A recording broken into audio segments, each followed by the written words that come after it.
నమస్కారం. ఈరోజు మనం భక్తుల మనసు కట్టిపడేసే పవిత్ర స్థలమైన గణేష్ గడ్డ వినాయక ఆలయానికైతే వచ్చేసాము. ఇక్కడ వినాయకుడు శివుడి వరం చేత స్వయంగా రాయిగడ్డ మీద వెలిశాడు అని ఇక్కడ భక్తులు నమ్ముతారు. అందుకనే ఆయనని శివవర ప్రసాద వినాయకుడిగా ఆరాధిస్తారు, అలాగే పూజిస్తారు. అందుకనే వినాయక చవితి పండుగ సందర్భంగా మనందరం కూడా ఈరోజు ప్రత్యక్షంగా ఆయన్ని దర్శించుకోబోతున్నాం. అదేవిధంగా మన శివ వరప్రసాద్ గారు పండక్కి వచ్చేశారు అంటూ స్మరించుకోబోతున్నాం.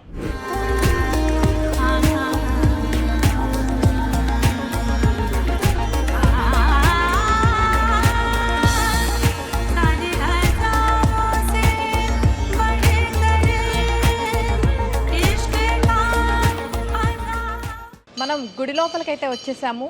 మనం ఆ వినాయకుడిని దర్శించుకోవడానికన్నా ముందు ప్రదక్షిణ అయితే చేద్దాము, ఏమాత్రం లేట్ చేయకుండా.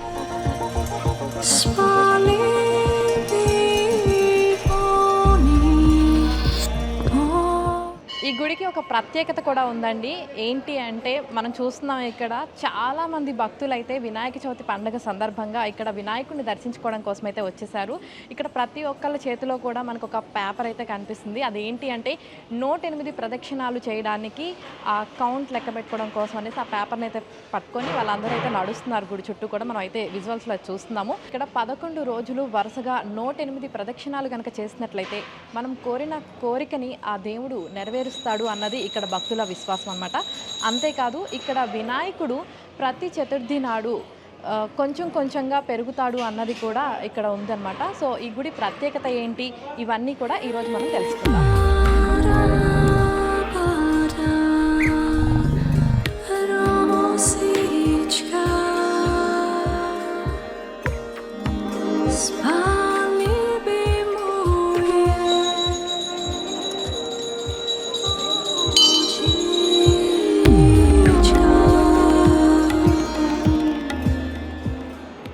మనమైతే ఇప్పుడు గణేశుడిని దర్శనం చేసుకోవడానికి అయితే వెళ్ళిపోతున్నాము. ఈ గణేశుడి దగ్గర మరో ప్రత్యేకత కూడా ఉందండి. ఇక్కడ మనకి వినాయకుడు సింధూరం రూపంలో దర్శనమిస్తారు.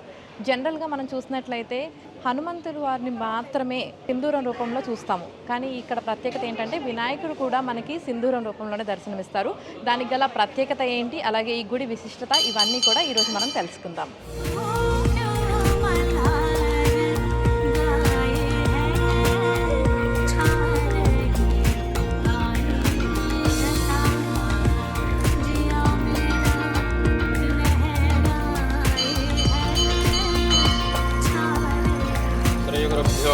శ్రీ మహాగణాధిపతయే నమో నమః.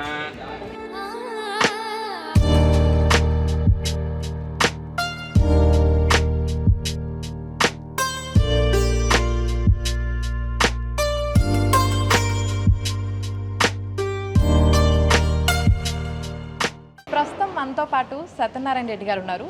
వారి కుటుంబం ఎన్నో సంవత్సరాలుగా ఈ గుడికి సేవలు అందిస్తూ వస్తున్నారు. సో ఈ గుడి విశిష్టతను, ప్రత్యేకతను వారి మాటల్లోనే అడిగి తెలుసుకుందాం. నమస్కారం అండి. ముందుగా మీకు వినాయక చవితి శుభాకాంక్షలు. ఈ టెంపుల్ చాలా పురాతనమైన టెంపుల్. ఇది ఆల్మోస్ట్ ఆల్ ఒక 400 years బ్యాక్ టెంపుల్ ఇది. అలానే ప్రతి మంగళవారం ఎవరెవరైతే వాళ్ళ కోరికలు కోరుకున్నారో 108 ప్రదక్షిణాలు చేస్తున్నారో వాళ్ళ కోరికలు తప్పకుండా తీరుతాయి అనే గట్టి నమ్మకం ప్రజలలో ఉంది. సో అంతేకాకుండా ఇక్కడ మనం రోజు కూడా అన్నదాన కార్యక్రమం చేస్తున్నాము. ప్రతిరోజు అలా ప్రతిరోజు పర్టికులర్గా ఈరోజు ఆ రోజు అని ఏం లేకుండా ప్రతిరోజు అన్నదాన కార్యక్రమం జరుగుతుంటాయి. దాంతోపాటు భక్తులకు కూడా వాళ్ళ కోరికలు తీరడమే కాకుండా వాళ్ళకందరికీ చాలా నచ్చి కూడా డొనేషన్ చేస్తున్నారు. సో అదంతా కూడా మీరు ఇప్పుడు చూడగలుగుతున్నారు. అలానే ప్రతి భక్తుడు వాళ్ళ యొక్క కోరికలు తీరినప్పుడు వాళ్ళ సంతోషంతో అన్ని కార్యక్రమాలు చేస్తున్నారు. ఇప్పుడు వినాయక చవితి ప్రారంభం అవుతుంది కాబట్టి ఈ 27వ తారీఖు నుండి 6వ తారీఖు వరకు ఘనంగా ఉత్సవాలు జరుగుతాయి. 6వ తారీఖు రోజు రథోత్సవం జరుగుతుంది. మళ్ళీ అలాగే ప్రతిరోజు ఏదో ఒక డిఫరెంట్ అవతారాలలో దేవుణ్ణి అలంకరిస్తారు, ప్రోగ్రామ్స్ జరుగుతూ ఉంటాయి. వినాయక చవితి రోజు ఇంచుమించు 1,00,000 భక్తుల పైన వస్తారు. అదే తర్వాత 9th డే రోజు చూసుకున్నా కానీ 1,50,000 2 లక్షల వరకు భక్తులు ఉంటారు. అందరికీ కూడా ఆ రోజు కూడా అన్నదాన కార్యక్రమం జరుగుతుంది. గుడి చుట్టూ ప్రదక్షిణలు చేస్తున్నారు కదా, అంటే ఓన్లీ పగల టైం మాత్రమే ఈవినింగ్స్ కూడా చేసుకోవచ్చా? Actually temple timing morning 6 to evening 8 o'clock. కాకపోతే భక్తులు ఏంటంటే మార్నింగ్ 4 o'clock నుండే స్టార్ట్ చేస్తారు. ఓకే. మార్నింగ్ అలా 6 గంటలకు టెంపుల్ ఆలయం ఓపెన్ చేయగానే అభిషేక కార్యక్రమం ఉంటుంది. సో ఎందుకంటే ఇది మీరు 108 ప్రదక్షిణాలు చేయాలంటే ఇంచుమించు 3 hours 4 hours పడుతుంది. సో కాకపోతే భక్తులు మాత్రం 3:30 4 o'clock నుండి మార్నింగ్ స్టార్ట్ అవుతూ ఉంటారు.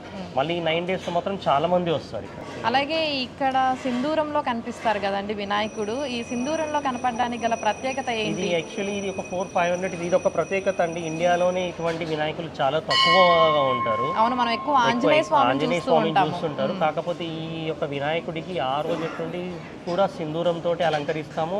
అదే ఆచారం కొనసాగిస్తున్నాం ఆ రోజు. అంటే మీరు కూడా ఎప్పుడైనా ప్రదక్షిణ చేశారా? 108 నేను చేశానండి, నేను కూడా చేశాను తప్పకుండా. ఓకే. కోరిక నెరవేరిందా? 100% నెరవేరుతాయి ఇక్కడ కోరుకుని. అది అలానే కాకుండా స్టూడెంట్స్ కూడా వాళ్ళ ఎగ్జామ్స్ టైంలో వీసా టైంలో మేము చిలుకూరు బాలాజీ అని ఎలా అంటున్నామో ఈ టైంలో చాలా మంది స్టూడెంట్స్ కూడా వీసా దాని అనుకున్నప్పుడు కూడా వాళ్ళ కోరికలు తీరడానికి చాలా మంది వస్తుంటారు. సండేస్ టైం కూడా స్టూడెంట్స్ చాలా మంది వస్తున్నారు. ఓకే. అదేవిధంగా మీరు చెప్పారు ప్రతిరోజు నిత్య అన్నదానం ఉంటుంది అని చెప్పారు కదా, మరి ఆ కార్యక్రమం ఎలా సాగుతుంది ఇక్కడ? ఎవ్రీ డే 12 o'clock అన్నదాన కార్యక్రమం స్టార్ట్ అవుతుంది. 12 to 2 o'clock వరకు జరుగుతుంది. అదే ఇప్పుడు ఫెస్టివల్స్ కానీ సంకర్ చతుర్థి రోజు మాత్రం ఎంతమంది భక్తులు వస్తే అంతమందికి మేము వడ్డించి పెడుతూనే ఉంటాం. అక్కడ లిమిట్ అన్నది ఏదీ ఉండదు. ఓకే. మరి ఆ ఖర్చు అంతా ఆ ఖర్చు అంతా ఇప్పుడు అందుకే భక్తులు ఇస్తున్నారు. అలాగని ఆలయం ట్రస్ట్లో కూడా డబ్బులు ఉన్నాయి. ఓన్లీ ఆ డబ్బులతోటి వచ్చే ఇంట్రెస్ట్ దాంతో కూడా మేము అన్నదానం చేస్తున్నాం. భక్తులు కూడా చాలామంది వస్తున్నారండి ఈ మధ్య. వాళ్ళు స్వయంగా వాళ్ళే వచ్చేసి మేము ఆ కార్యక్రమం చేయిస్తాం, ఇది చేస్తాం. ఇప్పుడు బిల్డింగ్సే కానీ ఇవన్నీ డెవలప్మెంట్ యాక్టివిటీస్ ఉన్నాయి కదా, అన్ని భక్తులు చేయిస్తున్నారు. వాళ్ళ యొక్క కోరికలు తీరిన తర్వాత వాళ్ళు చేయిస్తున్నారు. సో ఈ గుడికి ఇంకొక ప్రత్యేకత కూడా ఉందండి. మీరు ఇక్కడ కానీ టెంపుల్స్ కూడా చూస్తుంటే వినాయకుడు కూడా ఈస్ట్ ఫేసింగ్లో ఉంటాడు, దేవుడు ఈస్ట్ ఫేసింగ్లో ఉంటుంది. కానీ ఇది వెస్ట్ ఫేసింగ్లో ఉంటుంది టెంపుల్. ఇది వెస్ట్ ఫేసింగ్లో ఉంటుంది. ఈ గుడికి అయితే చాలా ప్రత్యేకత ఉన్నాయి. సింధూరంలో కనిపిస్తారు, వెస్ట్ ఫేసింగ్ ఉంది, స్వయంభూ ప్లస్ ఇది ఆల్మోస్ట్ ఆల్ మనం ఆర్కియలాజికల్గా అప్పుడు చెప్పిన దాని ప్రకారం 400 years అన్నారు. బట్ స్టిల్ మనకు తెలియదు, దానికంటే కూడా పాత టెంపుల్ ఇది విగ్రహం. థ్యాంక్ యూ అండి. ఈ గుడి ప్రత్యేకత థ్యాంక్ యూ వెరీ మచ్. అందరికీ కూడా మళ్ళీ వినాయక చవితి శుభాకాంక్షలు. ప్రస్తుతం మనతో పాటు ఈ గుడిలో పనిచేసే చంద్రశేఖర్ పంతులు గారు ఉన్నారు. వారితో మాట్లాడి ఈ గుడి విశిష్టతను తెలుసుకుందాం. నమస్కారం పంతులు గారు. ముందుగా వినాయక చవితి శుభాకాంక్షలు అండి. గణపతి ఆశీర్వాదం. పంతులు గారు, అసలు ఈ గుడి విశిష్టత ప్రాముఖ్యత ఏంటండి? మీ మాటల్లో మా ప్రేక్షకులకు తెలియజేస్తారా? ఇది పురాతనమైనటువంటి దేవాలయము.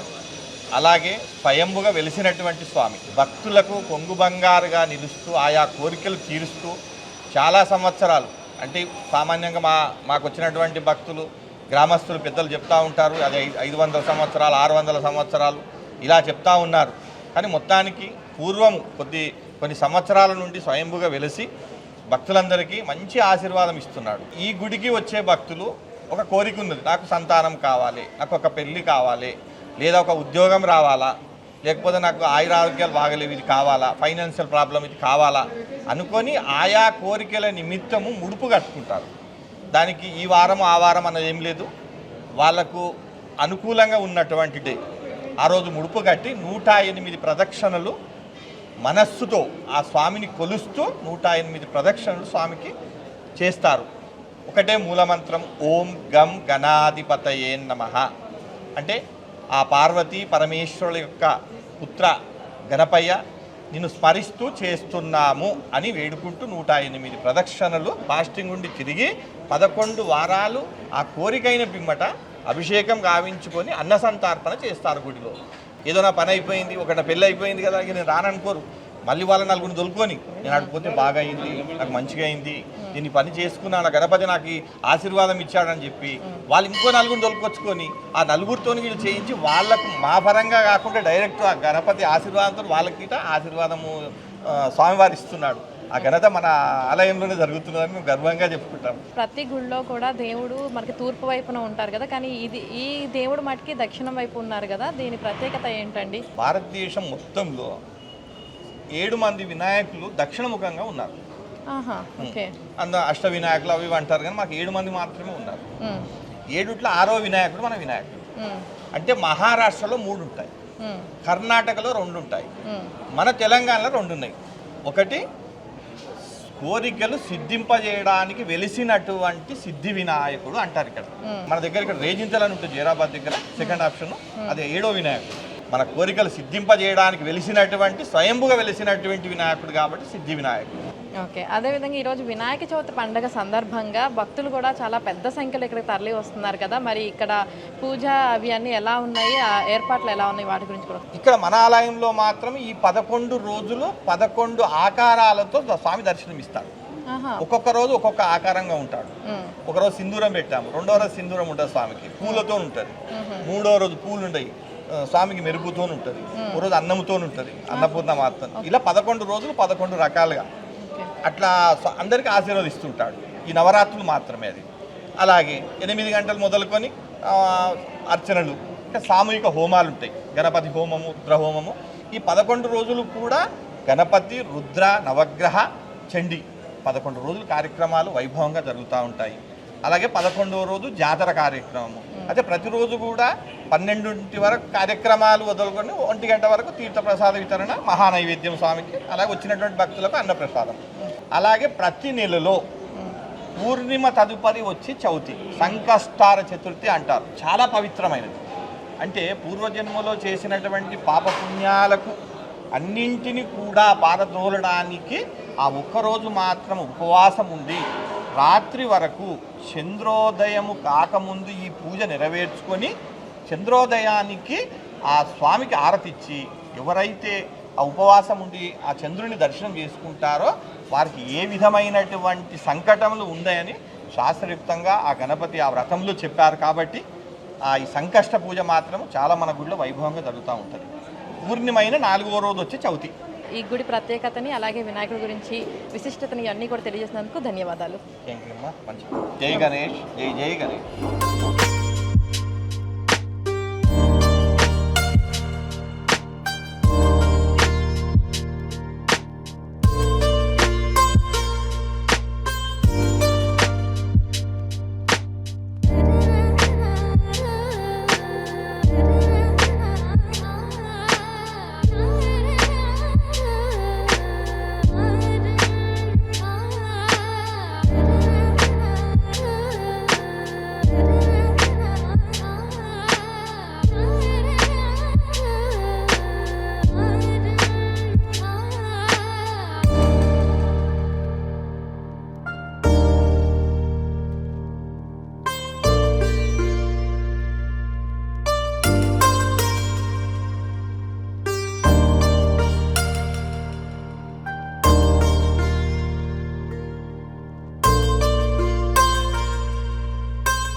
పంతులు గారు, ఈ గుడిలో మరో ప్రత్యేకత ఏంటంటే 108 ప్రదక్షిణాలు ఒక ప్రత్యేకత అయితే, ముడుపులు అన్నది కూడా ఇక్కడ ప్రత్యేకంగానే చెప్పుకుంటారు కదా, ఈ ముడుపుల గురించి కూడా మాకు ఒకసారి చెప్తారా? ఇక్కడ స్వామివారి పూర్తి పేరు సంకష్టహర సిద్ధి విద్యా గణపతి. స్వామివారి పూర్తి పేరు ఆయన. ఇక్కడ భక్తులు విశేషంగా 108 ప్రదక్షిణలు చేశారు. ఎలా అంటే విద్య గురించి, కళ్యాణం గురించి, సంతానం గురించి, ఇది ఎక్కువగా సమస్యలు ఉన్నా ఏది ఉన్నా అది ఒక ఆఫీస్లోకి పోయినా ఎక్కడికి పోయినా ఒక అప్లికేషన్ లాగా ఎలా ఇస్తామో స్వామివారికి కూడా ఒక రక్షలాగా, అంటే నిర్విఘ్నంగా కోరికలు నెరవేరడానికి ముడుపు కట్టి, అంటే పీచు తీయని కొబ్బరికాయ బట్టలో పెట్టి అది ముడుపుగా కట్టి 3 ముళ్ళు పెట్టి ముడుపుగా రక్షగా పెట్టి స్వామివారి పూజించిన తర్వాత అలా గోత్రామాలు చదివిన తర్వాత వాళ్ళ విశేషంగా వాళ్ళ మనస్సులో ఎటువంటి కోరిక ఉన్నా అది స్వామివారికి చెప్పుకొని సంకల్పము చేసుకొని ఆ ముడుపు చేతిలో పట్టుకొని 108 ప్రదక్షిణలు చేస్తారు. 108 ప్రదక్షిణలు చేసి స్వామివారికి నమస్కరించుకొని ఆ ముడుపుని తెచ్చి ఇక్కడ కడతారనమాట. ఇక్కడ 3 చెట్లు ఉన్నాయి, మేడి, దుబ్బి, రాగి చెట్లు. సుబ్రహ్మణ్య స్వామి ప్రతీకగా రాగులు ఇక్కడ పెట్టి జంట నాగులు పెట్టాము. ఇక్కడ స్వామివారి దర్శనం చేసుకొని ఇక్కడ ముడుపు కట్టడం జరుగుతుంది అనమాట. అలా ఇక్కడ 11 వారాలు చేసుకుంటారు. ఒక వారం కాదు, 11 వారాలు 108 ప్రదక్షిణ చేసుకుంటారు. అంటే ఏ వారం మొదలు పెట్టుకుంటే ఆ వారం.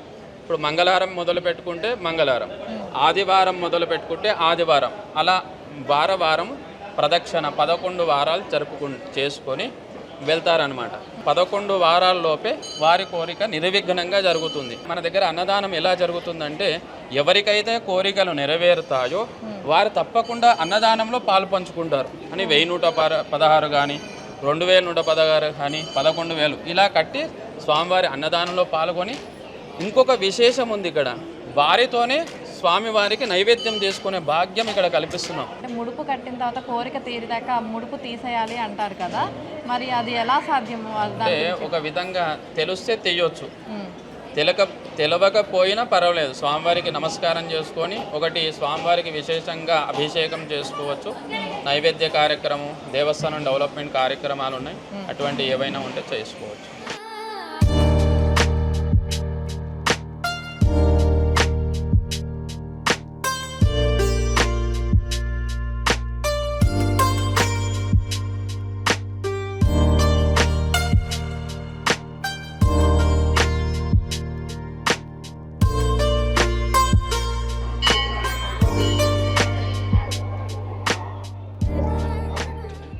అలాగే పంతులు గారు, ఈ గుడిలో ప్రధానంగా వినాయకుడితో పాటు ఇంకా ఏమేమి ఉప ఆలయాలు ఉన్నాయండి? స్వామివారు స్వయంభూ గణపతితో పాటు బాలసుబ్రహ్మణ్య స్వామి, అమ్మవారు పార్వతీమాత, పంచముఖ ఆంజనేయ స్వామి, ఆదిశంకరుడు శివాలయం, దానితో పాటు జంట నాగులు, దానితో పాటు నవగ్రహ మండపములు. ఎటువంటికి ఏ దోషాలున్నా ఇక్కడ నవగ్రహాలకు కూడా 19 ప్రదక్షిణలు చేసి స్వామివారిని దర్శించుకోవడం జరుగుతుంది.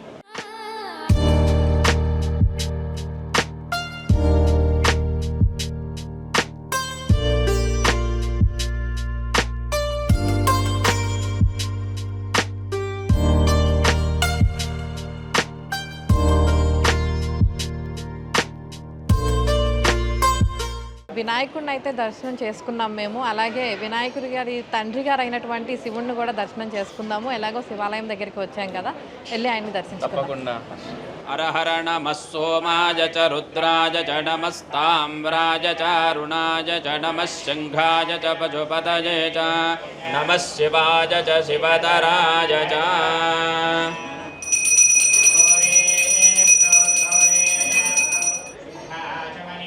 సమర్పయామి హర నమః పార్వతీపతయే శివ హర హర మహాదేవ హర.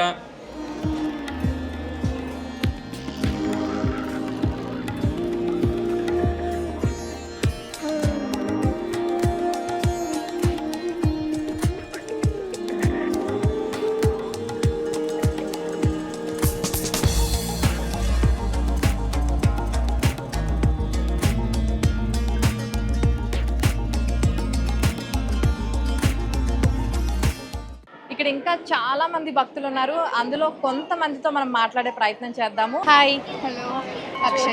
అక్షయ, జ్యోతి. ఓకే, ఇప్పుడే ఫస్ట్ టైమా దర్శనానికి రావడం? చాలా 108 ప్రదక్షిణలు చేశారని నేను అనుకుంటున్నాను, అంతేనా? ఫస్ట్ టైమా? లేదు, చాలాసార్లు చేశారా? ఓకే, అంటే కోరిక నెరవేరిందా? నెరవేరింది కాబట్టి కదా. అవునా? అంటే ఇప్పుడు కోరిక నెరవేరింది అంటే ఇప్పుడు జనరల్గా 11 వారాలు కంటిన్యూగా వచ్చి కోరుకోవాలి అని అంటారు కదా, అంటే 11 వారాలు మీరు రెగ్యులర్గా వచ్చి చేసుకున్నారా? అలా ఏం లేదు, జస్ట్ మంత్లీ ఎప్పుడు వీలవుతే అప్పుడు వచ్చి చేసుకున్నారు. ఓకే, వినాయక ఫెస్టివల్ బాగా సెలబ్రేట్ చేసుకున్నారా ఇంట్లో? మరి ఫెస్టివల్ రోజు ఇక్కడికి వచ్చారు, అక్కడ ఇంట్లో పూజలన్నీ అయిపోయినాయా? అయిపోయింది. ఓకే, మొత్తానికైతే మీ కోరిక నెరవేరిందనమాట. థ్యాంక్ యూ మీ ఒపీనియన్ నాతో షేర్ చేసుకున్నందుకు. ఓకే, నమస్తే అండి. నమస్తే అండి. ముందుగా మీకు వినాయక చవితి శుభాకాంక్షలు. Thank you so much. Thank you అండి. Thank you. ఎక్కడి నుంచి వచ్చారు? మేము దుబాయ్ నుండి వచ్చామండి. ఓ, దుబాయ్ నుంచి వచ్చారా? ఓకే, అంటే ఈ గుడికి రావడానికి గల కారణం ఏంటంటే? అంటే ఇంతకు ముందు ఒక 6 months బ్యాక్ మేము వచ్చామండి, ఏదో పని మీద వచ్చాము. ఆన్ ది వే వెళ్తున్నప్పుడు ఇక్కడ గుడి చూసి వెళ్దాము అనేసి అనుకున్నాం. అంటే ఏం గుడి ఏంటి అని అప్పుడు మాతో పాటు కార్లో ఉన్న వాళ్ళు చెప్పారు చాలా ఫేమస్ గుడి అని. సో అప్పుడు చూద్దామంటే యాక్చువల్లీ మేము ప్రిపేర్డ్గా రాలేదు. అంటే నేను నా పర్సనల్ ఇదేంటంటే గుడి దగ్గరికి వెళ్ళేటప్పుడు కొన్ని terms and conditions we should follow. ఆ నియమాలతో రావాలి, ఎక్కడ పడితే అక్కడికి వెళ్ళి రావడం కాకుండా అలా ఒకరోజు one fine day will definitely come అనేది అనుకున్నాం కాబట్టి ఈసారి రావడం మొన్నే వచ్చాం మేము దుబాయ్ నుండి. అందుకని ఫస్ట్ ఈ గణేష్ ఇక్కడ దర్శించుకుందాం అనేసి ఇటు వచ్చారు. వెళ్దామని ఇప్పుడే అసలు ఈ టెంపుల్ ఏంటి, అసలు ఏంటి ఇక్కడ ప్రాముఖ్యత ఏంటి అనేది తెలుసుకున్నాం. దుబాయ్ నుండి కొన్ని పనుల మీద వచ్చాము, వచ్చి పలానా రోజు ఇలా అలాట్ చేసుకున్నాము, పనులు అయిపించుకొని వెళ్ళిపోదామని. కానీ ఫస్ట్ ఈయన దగ్గరికి రావాలని ఉందేమో, అది కూడా ఒక మంచి అంటే మాకు మంచి అనిపించింది. ఫస్ట్ గణేష్తోనే ఏదైనా పని చాలా బాగా జరుగుతుంది. ప్లస్ ఇంకొకటి ఏంటంటే నేను ఒక ట్రీట్మెంట్ కోసమని వచ్చానన్నమాట. అని వచ్చిన దగ్గర నుంచి నాకు ఎనర్జీ లెవెల్స్ పెరిగినట్టు అనిపిస్తున్నాయి.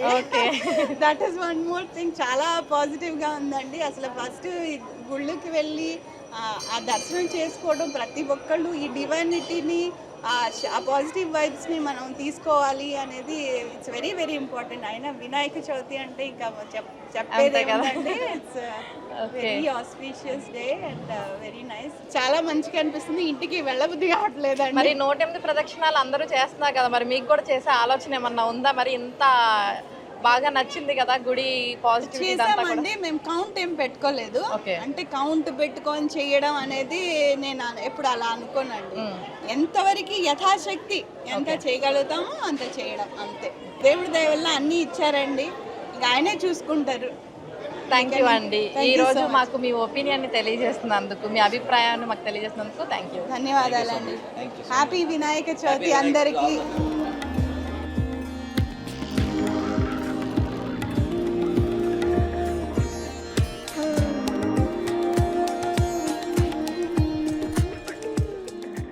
ఈరోజు వినాయక చవితి సందర్భంగా ఇక్కడికి వచ్చి ఇలా దర్శించుకోవడం చాలా మంచి అనుభూతినిచ్చింది. నాతో పాటు మీకు కూడా అంతే మంచి చక్కటి అనుభూతినిచ్చిందని అనుకుంటున్నాను.